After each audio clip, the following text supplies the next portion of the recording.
black. Why? Why, man? To our viewing audience, we have someone in the classroom who just says black when I turn the lights out. Why? I can't see. You can't see. But no, you can see. It's scary. Barely. You can see. All right. Can you see now? Don't look at it. Jesus Christ. Why not? But why did it hurt whenever you looked at it? Because I can see. All right. And so on goes the endless circle of can you see? It's black. It's black because why? It's black because it turned the lights out. Yeah. Obviously. All right. So if I want there to be light and I want to see, I'm gonna need to do what, man? Turn the lights Turn the on. light back. By cosine 0. Okay. Yes. Multiply times cosine of 0, and you get all the lights back on. Because guess what? Cosine of 0 is 1. Right. All right. So it's black, but it's not all black. This is part of we in it. We in it right now. Straight to Australia. All right. And to any other viewers that we got. So you can see, right? Everybody on this side of the room, turn your monitors off. The left side, turn your monitors off. It's not because they're being bad, or because I'm a meanie or whatever.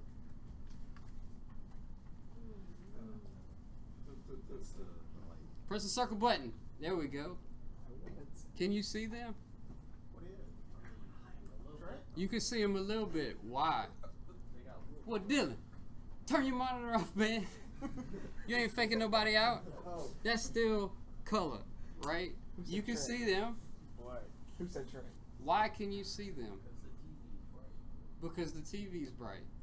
All right? If we turn off everything, will you be able to see? Probably not. You will. What happens whenever your eyes adjust?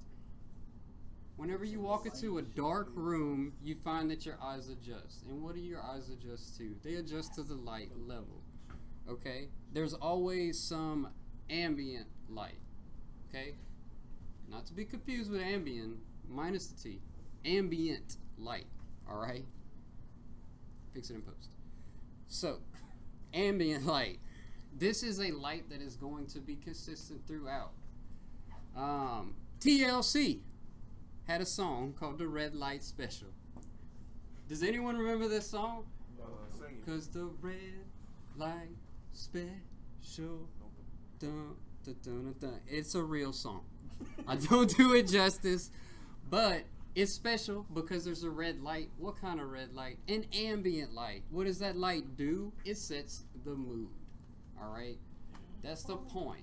Lava lamps back in the 70s, they gave a different feel. Lights can do a ton for you and your game, depending on the color of them and the intensity. All right. Now, if this flashlight were red, and I did like that, Oh my. okay, got him. Not very romantic. Why? It's black. One, it's not an ambient light. Doesn't really set the mood. Okay, and the intensity of it is super high. Or is it super high? Because now, does it hurt your eyes? No. But when I do this, you cringing. Why is he cringing? Why is he cringing? Because the direction of the light source and exactly what he's looking at is closing in to some number. That number could be related to cosine. Who's to tell? It's a mystery. It's not. It's the dot product, man. Dot product doing wonders, okay? Using the dot product, whenever they are, dot product is 1, that means that you're looking right at it, okay? So I'll hit these lights back up. You also can't even tell the speed in the stream. So It's just a shadow. nothing to incriminate me. One of the other examples that I give is the sun. I give it to you. It's my gift. The sun. All right? If the sun were facing a different direction, would it? That's weird over there. So I'm just not gonna look at those screens. Just leave them fliggity flop. And blind people, take it up with HR. If the sun changed directions, would you notice? No. No. Why? Because it's facing all over. There's no one direction it's facing. It's facing all over. I mean, yeah, you can say it better, dude. It's facing all over. This concept could be referred to, and this is an overgeneralized term, but I consider it to be a directional light, man. It is coming from a direction. All right, that direction is like east or west of one of them, depending on what time it is. It's either east or west. East. It's east right now. I said west. I'm all right. Yeah, so the sun rises and sets in one of those, cosine of 0 or cosine pi. And that's really all we care about. Whenever the sun is doing all this business up into Japan, it's not that big of a deal for us, okay? We're not looking at it, all right? This concept is what we were going to be segueing into what we call Lambertian's law of cosines. Yeah, dude, there's like a whole law of them. He put a name on it and everything. Respect the law.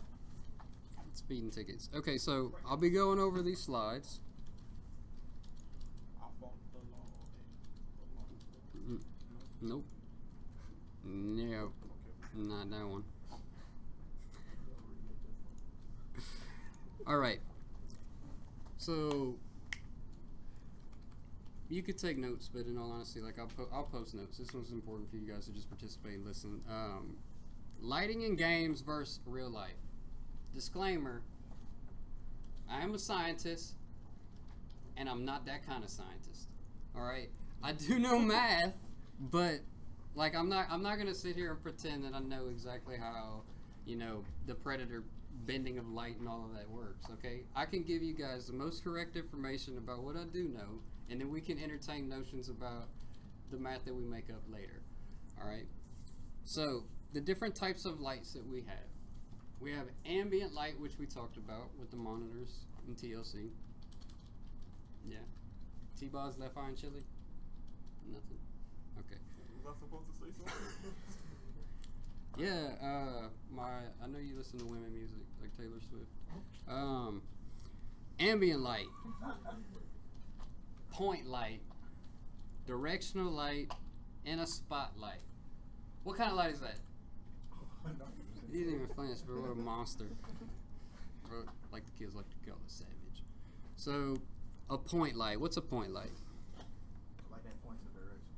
So when you walking at odd hours of the night to go to the gas station or whatever, what kind of light are you depending on, man? Street light. Right. And then once you pass one, what are you looking for right after you pass the next? You're looking for the next one. Especially depending on what kind of neighborhood you're in, you're definitely looking for like that next point light. That point light is going to light up a volume around it. Okay. You can kind of see some of the like particles and stuff, like mosquitoes and all of that. And I'll teach you guys how to set that up. But once again, that's how the thing works in real life. The way we do it in computers is a lot different. All right, we have to make something up to get that going. Okay, so ambient point, the directional light is the sun, and spotlight. It's like the frog.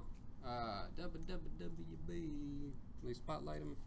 And he's like, but this would be a spotlight. Like it's looking. It's like it goes like it starts at a position and then it comes out. All right, where the big word. What happens is that the intensity attenuates. All right, don't be afraid of it. It's just antenna with UAs at the end of it. Attenuates. It's going to lose its integrity over time, much like when you throw a rock in a pond. What happens? Sharks. No, it hits and then it splashes hard and then it ripples. There's a mathematical equation for like every time you determining the weight of the rock. You may have done it in physics. He did. He's so smart. He's my student and I'm responsible for it. So, with all of that said, like, you're going to need to know one brand new thing, and that one brand new thing is going to be called normals. I say it's a brand new thing because the way that these normals are going to be calculated is a little bit different than what you're used to. Because if you have a circle of radius 5 or a sphere of radius 5, every point on the circle is going to have a normal associated with it. And what is that going to be? Is it what it is if the radius is 5? What? If the radius is 5? Normal means that it needs to be normal. Okay, and I'm not saying it as if it were like, oh, obviously, coach. Normal is like a standard. Okay, the unit circle is of normal length. You have to have a standard to work off of. Okay, like a norm. What in test cases they call it? What is the norm? Is that familiar with you guys? You need a standard. The standard is what the normal is going to be. Okay, so you take the 5 out. Yeah. Who that? You take the 5 out. You just can't get enough of this lecture. And then you have everything of unit length. All right. What that means is like you take this 1, start it off like this, and you whip it around. That 1 is going to be a different position in the space like this at the square root 2 over 2, square root 2 over 2. It's less of 1 on x and y because guess what? It tipped over. And you'll only ever be able to be full on 1 when you're either going up, down, left, right. All right. Okay. We'll be talking about different lighting models, and that's going to be that Fong though. We're actually going to be talking about 2, but we'll do fun stuff first. Lighting in games. Lighting plays a pivotal part in modern video games. Fact. I can just say fact. And I'll tell you why I say it's a fact. All of you know how your games looked before you had lighting in it this past year. If we were to be bro about it, yeah, you would say it's bad. But the game that Dylan and I worked on, there was a lot of effort that went into the placement of the lights and the actual creation of the lights on Donald's part, because we used a combination of different, placements. We had directional lights, we had point lights. To say that it's bad, it's not really bad as much as it's like less interesting. Yeah. Okay, so if we try to get more in a habit of getting away from the bro terms, like that's just terrible. I still say it, but in all honesty, it's still the same thing. It's just got more or less color to it. All right. If I ran up here in a tie-dye shirt, well, this probably might be a good. Everybody would have a good time if I did that, but that would be very interesting. But if you have something that's like super bright, okay, it may as well just be absolutely dark. You cannot tell any of the geometry or the shape in it because it's just so bright. Okay, like when you shine, you get it. All right. Lighting can be used to set the mood of a game or direct the player down safe paths. Correct. All right, absolutely. What is the convention when you're making video games and you're doing a game jam? Make it scary. All right. Why would you make it scary? Because guess what? Whenever it is dark, yeah, everybody's game turns into a horror game or a text-based adventure towards the end of it, dude. All right. I mean, I can show you one of the first game jams that me and the team that I was working for did was. It started off with high ambitions, but then eventually it was like, oh no, them placeholders are now real holders, and like this looks terrible. So what do? Man, turn the lights off and make it a scary game. All right. The less that the person can see, it drives anxiety. It provides emotion, so you can get feedback real easy. You can also see it and it's entertaining. It's scare the shit out of people. So you can also increase the aesthetic of a scene and make it more realistic. Also vice versa. Borderlands. Okay. You take that cell shader off. It almost got me. You take that border coloring off. I know, I abuse it too. Like if you take some of the lighting off of the models, man, they're not going to be very interesting. Even more so, games like Fortnite, all right, and TF2, they kind of adopt this, which you kind of take to be like the color of the game and the way that the artists are doing it. But after we go over lighting, you'll find that you're going to start to replace words like cartoony with, yeah, that's a lot of just diffuse lighting. It's just not as shiny, okay? And it makes it look matte, okay? Why does a beach ball look like when you touch it, it's going to go, or whatever. I can't make that noise. I usually ask Dylan to do it, but like he's got a sore throat. He's really good at making that noise. Eric as well. He's good at making noises. But you understand what I'm saying, right? When you look at a bowling ball, why do you just not like grab it as if it were a big gummy bear, man? It looks, dude, that's great. It looks thick, but why does it look thick, man? There's literally nothing in the difference in geometry of the two balls, right? It must be the mass. So I could totally tell. I could just eyeball. I could throw a football over the mountains, right? Like I could eyeball how heavy that thing is. And why can you eyeball how heavy that thing is? And you'll see that lighting plays a tremendous part in that. The material. Yeah, the material exactly. So, the other comment is that it can also be implemented to make a scene a lot more unrealistic. Yes. All right. Lighting in real life. Here we go. So, in nature, light is a stream of interacting photons. Fact. Okay. So, a photon has a fixed wavelength and also a fixed frequency. All right.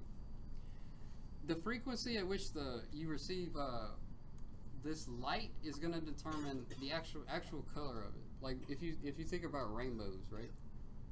Like why did that rainbow look like that? Okay. Because what? You feeling it, huh? All right. Now, rainbows are such a big deal for you. So when light hits an object, things happen. Okay. You can have light just exists. Period. Okay. Light has to travel. That's why you have Star Trek and light years and stuff like that. Light has to travel. It has to come from somewhere. It has to come from a source. Okay. The source being the sun. The things that make up the light, like those are the photons, okay, those are the things contributing to it, and then whenever the light hits a surface, it does something based off of the surface that it hits, okay? Say again? Exactly. Why, whenever you look into a mirror, you can see yourself? Because that's just how it is, though. Why can you see it? Is that so? Like light, perfect. But okay, yeah. So whenever you're looking, the reflection is bouncing directly right back at you. It bounces right back at you because that surface is absolutely smooth. Okay. If that surface had some density to it, like it would be a little bit different. Like funhouse mirrors. Think about candles. All right, candles. In computer graphics, we go over we talk about the concept. We don't implement it here, but we talk about a concept called subsurface scattering. All right.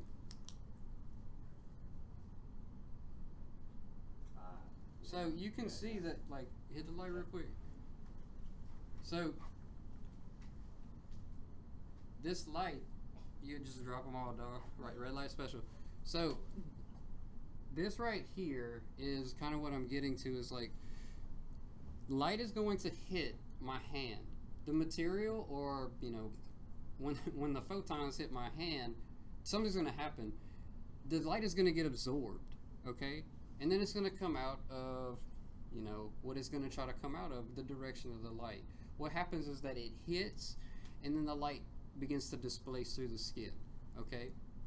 This is how you get like really cool effects in movies like I want to say like Avatar. Basically, every movie implements subsurface scattering. The algorithm is pretty heavy, but like it's really cool when you get it going because just take my word for it, okay? You don't know any better. Candles do the same effect. So you can have two types of reflections. All right. No, you good. You good. No, we go with this. So you could have two types of reflections. If you fall asleep during this, man, this is the most interesting it'll ever be. Until the next time. diffuse reflections and specular reflections.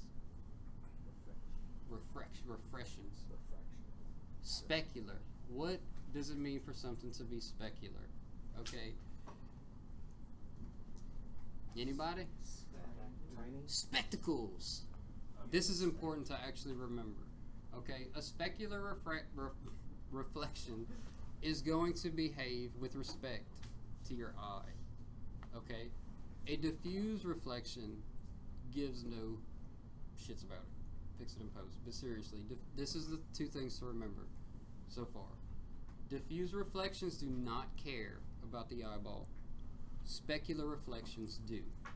This is why whenever you turn a ball and it looks like it's kind of lit at the top, and then it, you know, it's like something was shining on it, and then you turn it over and it looks like it's kind of squeaky at the top. I'll show you guys some examples here in a minute, but and then in the vice versa, we must talk about the light and the darkness. What is the opposite of a light? Where a light is something that casts onto an object. You said what's the opposite of one? Or what's like a post condition of light? Absence of one? Shadow. Your shadow, man. Can you have a shadow without light? No. Yeah.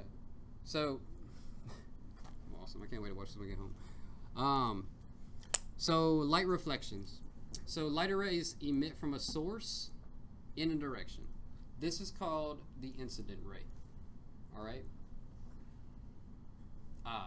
Just remember that. It's going to be important. So light hits a surface and then it's going to bounce or reflect off of it. Okay? This is going to be the light's reflected ray. The direction the ray reflects is dependent on the surface properties, exactly like I was doing with my hand and the example that I gave with the bowling ball. The reason that the light behaves in the way that it does when you shine it on a bowling ball as opposed to like directly into the mirror is because of the material, like Zyron said. Okay, so is this like distracting you? Main event's right here. So, smooth surfaces cause mirror-like reflections, and these are called specular reflections. Rough surfaces cause the reflected rays to scatter everywhere, okay? And this is called the diffuse reflection, all right? One of the things that I did whenever I was, like, broing out with my computer was you try to get your CPUs down to, like, the lowest temperature ever, okay? And one of the things that you would do is you would sandpaper your processor to make it flush, all right? If any of you have ever looked at a processor, it's got like, all that gibberish saying like the specifications and model number and all of that. Well, once you go to buffing this thing out, if you buff it enough, all right, with sandpaper, like, what's it gonna do? It's gonna disappear. It's good. Maybe. Yeah, it's gonna. Okay, so fair enough. It's at this point, it's like I don't even know anymore. Yeah, it's gonna turn into Aladdin. I recommend everyone go do it. What's that? It will turn into a mirror. Yeah, and it's unfortunate because like that's not what you want. You want to actually buffer it even more, okay? So that it lies flush. So like, it's not the smoothing of it; it's the flushness of it that's more important. Anyways, so put it in YouTube. No. So once again, lighting in real life. Man, it's impossible. This is a good statement. Like, it's impossible to emulate real lighting on a computer in real time. All right. In which I challenge you. No, seriously. Like, we have things implemented. Okay, people have been here before. You got it. Masses like quaternions will fix all of it. They will. I promise. Made up, man. So it's impossible to emulate real lighting on a computer in real time.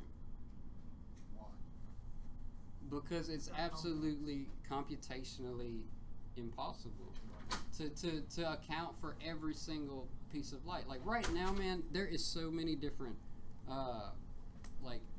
factors contributing. Like that light off in the corner, dude, the light reflecting off Dylan in the back is contributing to your light.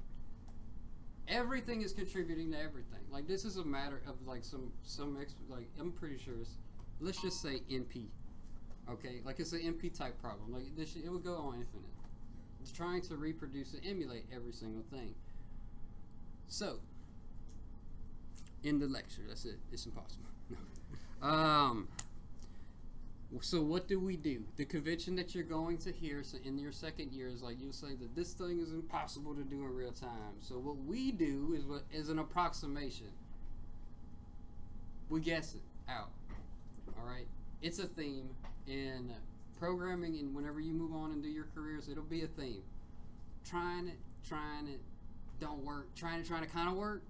Just keep on guessing at it. All right. Make an approximation, know that your math's correct, and then move on, okay? So, I like this one, man. So, we try to approximate as best as possible, and then we're like, so I heard that shadows are like a post-condition to light shining on an object. Nah.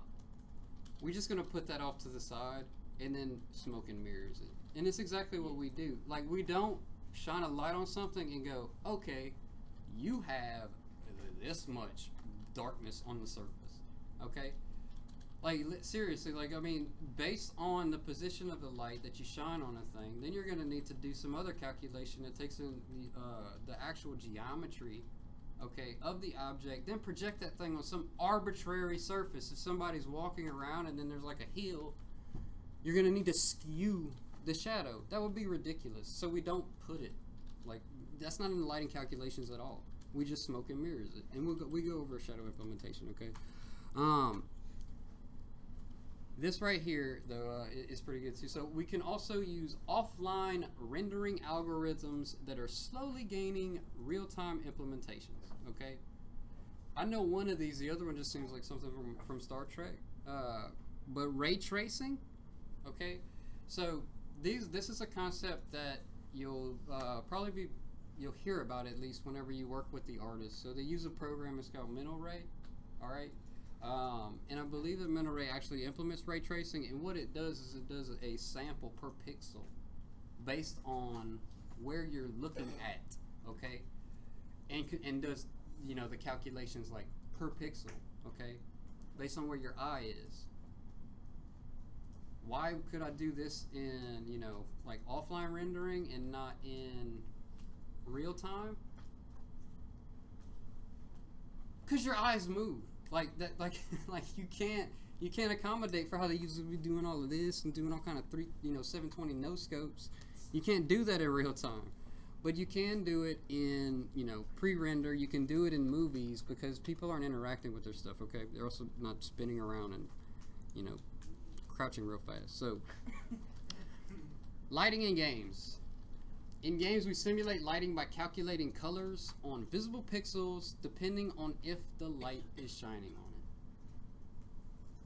Does everyone understand that? In games, we simulate lighting by calculating colors on visible pixels depending on if the light is shining on it. That will probably be on our Canvas quiz, man. All right? All you do is color it. You color it based on something that you define as a light, all right? And then once you're on the inside to say, you know, that light has these different properties, it's this strong versus, you know, it's this weak, you know, it attenuates off of a certain distance. You can do anything that you want with it, all right? So there's two types of programming lighting. There's per vertex lighting, which is what you've been, you know, familiar with up until this point. Whenever you send that second attribute up into the vertex array, like when you shoot it up into the shader, and then you set your V color, and you know, you just go about your business and make sure that it makes it to frag color, and then frag color is just equal to V color. So that's some per vertex lighting. So the light is basically calculated in the vertex shader. That will be a test question. What is the difference between per vertex and per pixel? Vertices must be illuminated by the light source. So light shining on the primitive but not covering any vertices just won't be calculated at all. All right, and we'll go into detail with it whenever we see the code, which is coming up in the next slide. I can feel it. We then have per pixel lighting. This is the lighting that is going to be done in the fragment shader, okay? Remember that you generate fragments, and then for each fragment you color, you know, the specific pieces of fragment, all right? And then it's going to blend based off of which texel's next, so on and so forth, all right?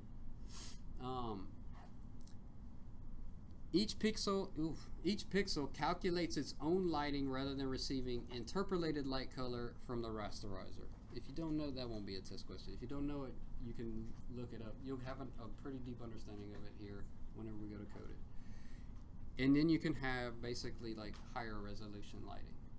So if you're looking at a game and it just, like, man, they seem to be doing a lot of different things with whenever a light shines onto something, it's going to be per pixel. I don't know of many games that do actually do just per vertex lighting. So this will be a test question. The types of lights defined, all right?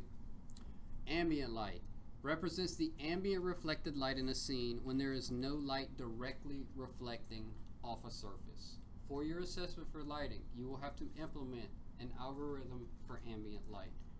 All right. I encourage you to, like, if you don't want to research it, I can give you one, and it's pretty straightforward. Okay. It's going to be called hemisphere lighting.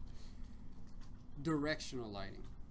The light travels globally in a set direction with no single originating position. Absolute learning outcome. You should know what a directional light does. If light travels globally in a set direction with no single originating position. Yeah. No origin point? It's just a direction. That's it. It can exist anywhere, okay? It's basically defined as such. A light has a direction and an intensity. You could take this light and just whip it around anywhere, okay? You're saying it goes in both directions? No. It has a set direction. There's no origin point. It's like a laser. It's a laser. It's a sun. But It's it like the has sun. no origin. There's no way to get behind It's the sun. only a direction. It's good that you have questions because no, this is the thing. It's like directional light is the sun. Yeah. All right, it's coming from a direction, It has an origin point. which is what? Where it is. I don't understand. Where it's saying no origin point. You can have an origin, but it doesn't have to be the most interesting thing about you I don't understand. because it's coming from a direction, but we're at a position. We have an origin defined with respect to that direction. So basically, you can have this light be 1,000 meters away. Yeah. No difference. Infinity meters away. No difference. You can be offset to the left or right of you. Yes, you can take it, and that's why I said you can whip it around. It makes no difference. Like, its world transform has no, like, it's useless. Okay, in a directional light, it is only defined as direction, color, and intensity. All right, we have to have this thing. Okay, so it's basically like, you know, these guys over here, they're like, all of you right now, as I look at you, are receiving this type of shade that's coming from a direction. Okay, it doesn't matter where that monitor is as much as it matters like where you're positioned. The monitor's not going to care. It's always going to be in that, shining in that direction. Okay, it'll become super clear once again whenever we code it, because these things are literally just saying the direction is this.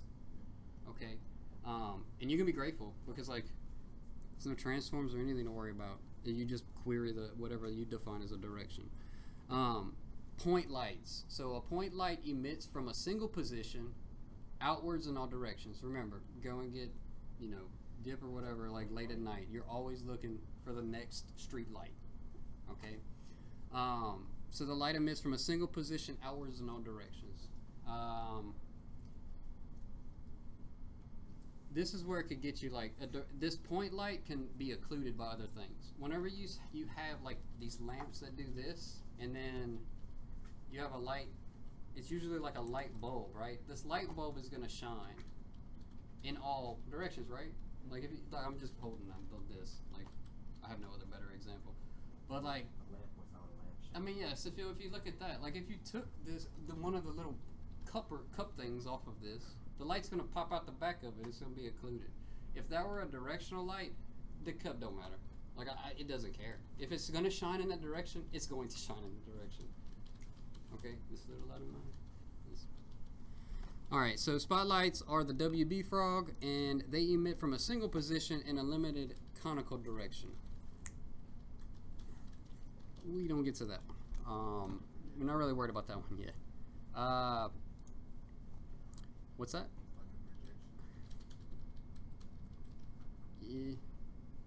Yeah, the math for it's non-trivial. From what I remember, at least, I'd have to review, and it's not in your assignment. So, ambient light. Once again, we're going to kind of go over some of these slides just to trudge through them. Ambient light is a way of simulating all of the reflected light in the scene that does not directly shine onto surfaces. You need it. All right. You could also not need it sometimes. For example, you and your boys go out to the club. You stay out at club till really early in the morning. Everybody looks a little bit different, or a lot, right? Okay, yeah, so as soon as you step outside and you get all the information, maybe not a good look, okay? Probably from both parties.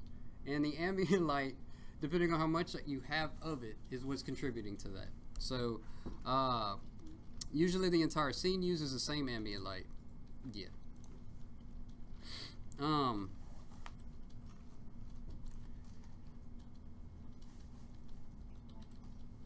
What? Yeah, we getting there. We getting there. So, the thing that I like to bring up when we talk about ambient light is a problem called VSD, the Visible Surface Determination Problem. Okay, this isn't in the slides. This is food for thought. So, the Visible Surface Determination Problem is something that's brought up in a lot of papers. Like if you go read SIGGRAPH papers, and I can give you this, but it's basically trying to determine how much radiosity is contributing based off of like an object in the scene. Okay, and then how much light is absorbed. So it's trying to emulate these real world problems using some type of n-squared math, or maybe even less math than that. Okay, so being able to say like this thing is a visible surface and also occluded by another surface should you color it. Okay, so I just want you to be aware of that,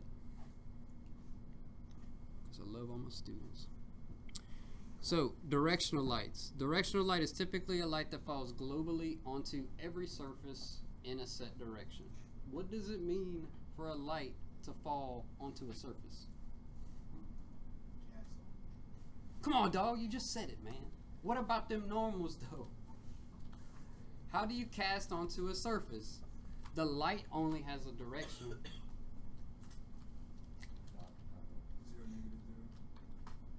This light's direction is 0, -1, 0.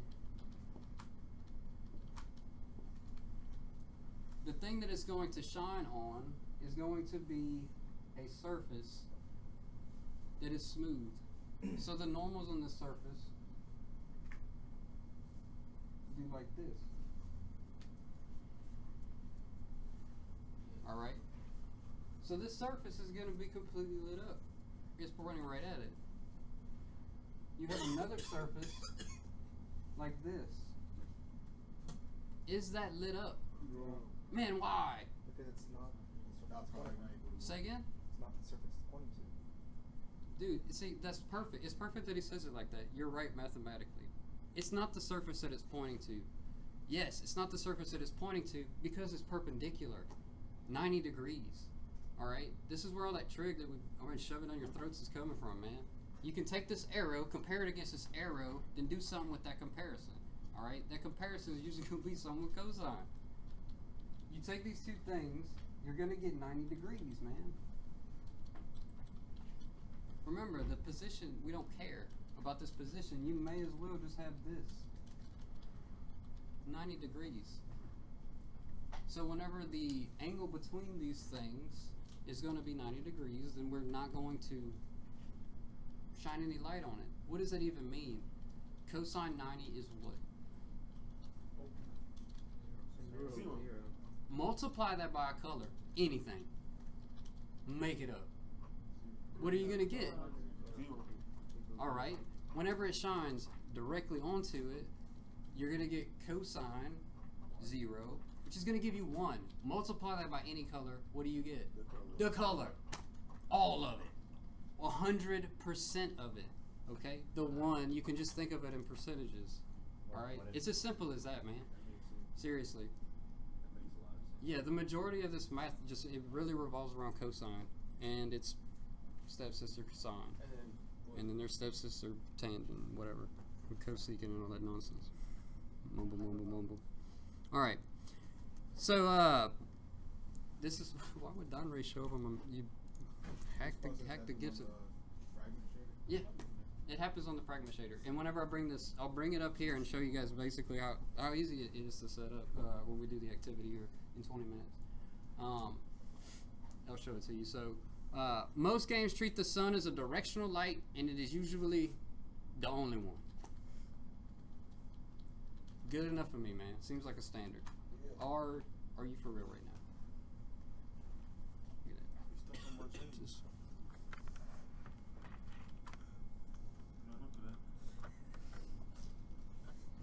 Are you sticking? Don't. It's the AI Lafayette symbol of unity. All right. So, most games treat the sun as a directional light, and it's usually the only directional light. Yeah, but I mean, if you were going to light like a model, right? Can't really say like if you're gonna light a model and you want it to look interesting, okay? And you're looking like at a humanoid model, okay? And this humanoid model has a lot of curves in it, okay? How could we accentuate those curves? The directional light. In what direction? And so you would pick one, right? Yeah. And then what other kind of light would you use? You would. And then you would also use another directional light. Field light. Like key light, field light. I won't bring it up because, I mean, maybe you've heard of it whenever you're doing rendering in the models because, like, you'll find a lot of these, if you go look at turntables and stuff of women show up a little bit more interesting than men. Why? What makes a woman model so much more interesting? A lot of curves. Curves, yes. Geometry. The way that the geometry and the proportions of a humanoid female, whether it be like a big spider that has, like, you know, boobs or whatever, fix it in post. It looks interesting because, dude, you're doing lighting calculations that are accentuating the geometry and hiding problematic areas. Okay? I do this every year. This right here is a situation. I did it for Dylan's class. Look, this right here is a situation. What does that mean, Coach? What does it mean? You don't want these problems, Jeremy, our artist in the room. Why is that a problem? Whenever you're modeling, this right here is a problem. It's a problem. It's hard to tell what you're talking about, like the splits in the crouch. Yes. Stretches.